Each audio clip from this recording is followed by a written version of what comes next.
Au début de l'aventure, l'amour est dans le pré, Sébastien a invité chez lui non pas une mais deux Karine, une blonde et une brune pour qui il avait bien accroché lors des speed dating. Mais c'est pour la brune qu'il a finalement craqué jusqu'à même avoir beaucoup de mal à s'en séparer à la fin du séjour à la ferme. Il a d'ailleurs avoué après son départ être certain d'être amoureux d'elle. Cette première séparation n'était finalement qu'un moindre mal tant leur retrouvaille diffusée à l'écran était remplie d'étincelles. C'est à Paris que le lavandiculteur et éleveur bovin de 46 ans a rejoint Karine, soit un tout autre monde pour l'Ardéchois.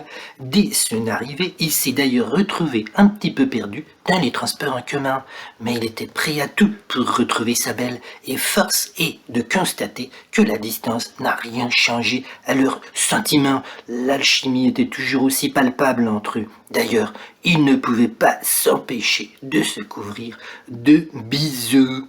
Karine a fait découvrir à son chéri l'une de ses passions, la danse, et plus précisément la salsa. D'abord sur la réserve, Sébastien s'est finalement pris au jeu et appréciait presque de se déhancher. Un effort qui a beaucoup fait plaisir à Karine après une belle soirée et une première nuit à deux.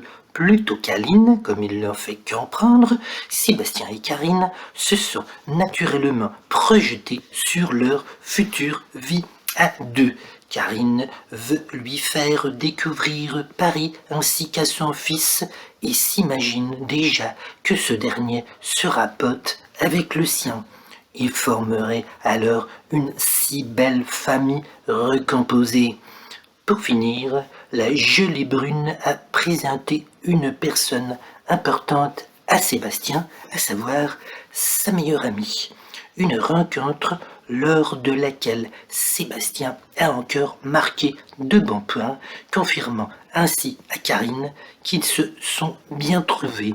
Un week-end sans faute et qui laisse entrevoir de belles perspectives tant l'entente semble être parfaite entre les deux tourtereaux. On a l'impression vraiment que l'émission aura servi à faire se rencontrer deux êtres qui étaient faits pour se rencontrer, et là, tel que c'est parti, on a l'impression qu'on a une idylle qui est née et qui va durer encore longtemps.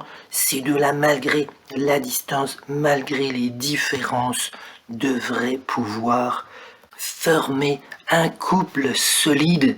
Et une phrase me vient à l'esprit: ils ont chacun trouvé chaussures à leurs pieds.